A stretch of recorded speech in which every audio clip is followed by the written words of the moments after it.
इस वक्त जो सबसे इंटरेस्टिंग चीज़ है वो ये है कि जो रशियन प्रेसिडेंट हैं पुतिन, वो बहुत ज़्यादा तारीफ कर रहे हैं इंडियंस की।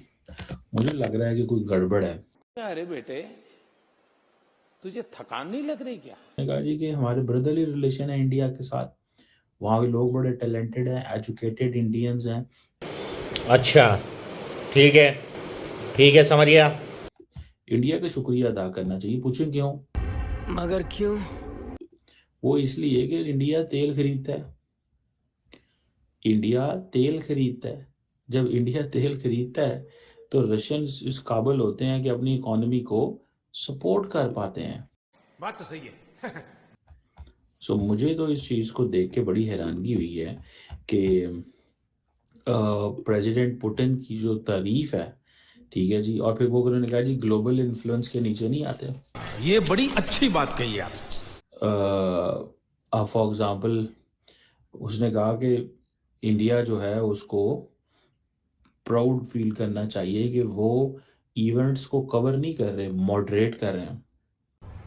क्या क्या बात कर रहे हैं?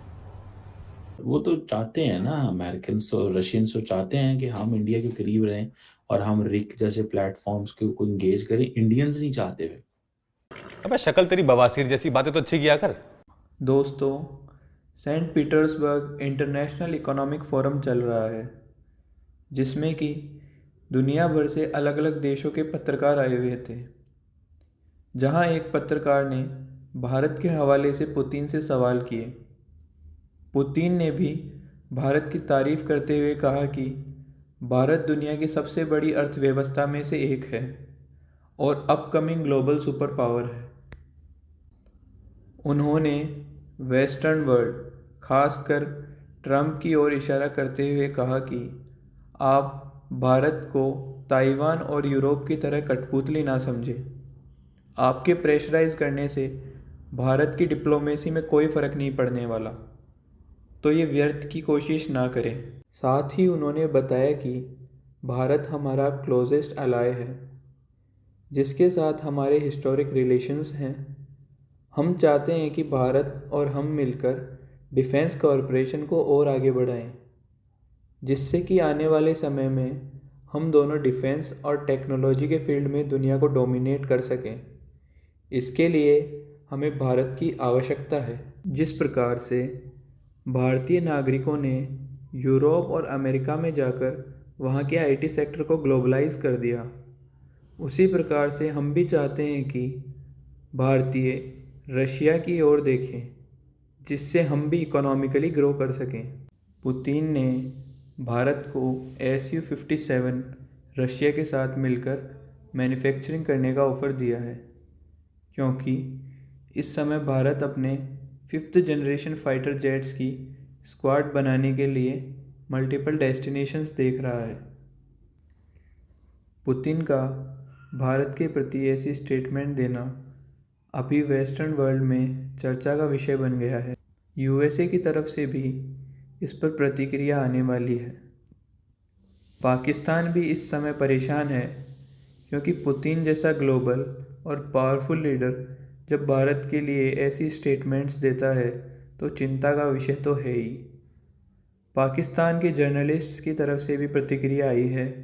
चलिए देखते हैं पुतिन के स्टेटमेंट से इतनी क्या बड़ी परेशानी आ गई। हमें ये खुशी मिलती है, पुतिन कहते हैं कि इंडिया डिक्टेट नहीं लेता, इंडिया डिक्टेशन नहीं लेता।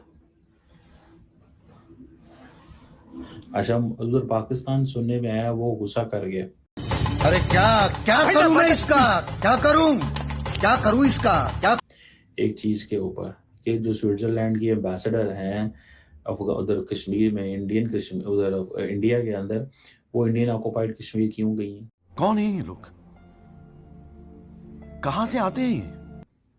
Y is she there? उनका वहां जाने का क्या तुक बनता है? उनका वहां जाने का क्या तुक बनता है? बहरहाल ये अगेन सिग्निफिकेंट क्वेश्चन इस सेंस के अंदर। और पुतिन साहब जो है वो इंडिया को खुश करने के लेकर में लगे हुए हैं कि पुटिन इंडिया जो है वो ताल्लुकात बहुत अच्छे हैं, इंडिया के ताल्लुकात डेवलप हो रहे हैं, लार्जेस्ट डेमोक्रेसी है, लार्ज इकोनॉमी है। और अच्छा, पुटिन खुद डेमोक्रेसी नहीं है, लेकिन पुटिन उसको डेमोक्रेसी कहता है। ये आप बड़े ज़बरदस्त हैं, आप बड़े बहुत ज़बरदस्त हैं कि आप बड़ा अच्छा काम कर रहे हैं।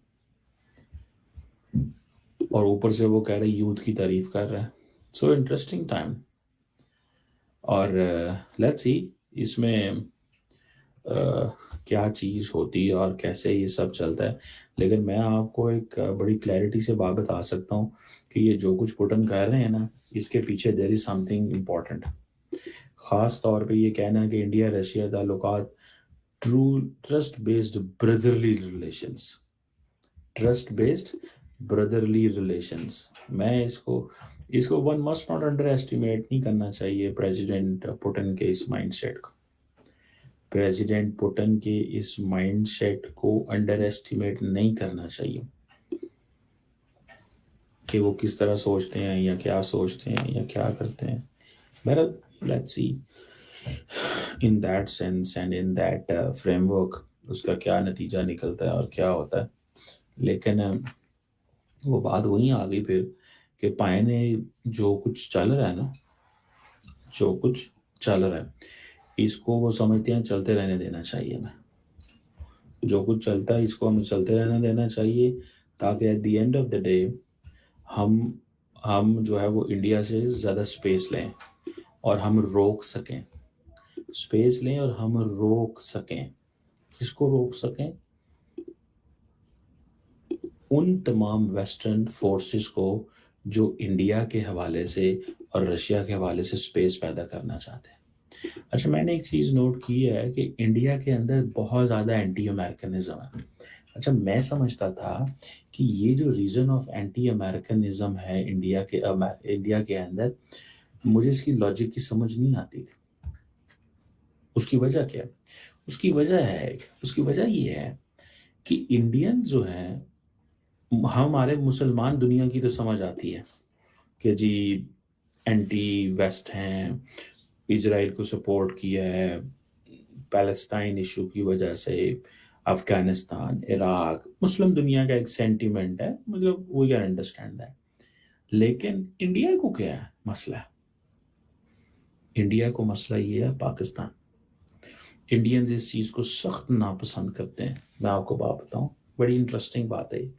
इंडियंस इस चीज़ को सख्त नापसंद करते हैं कि पायन तुसी ये सब कुछ क्यों जो है ना वो ये पाकिस्तान के साथ इतने करीब क्यों हो।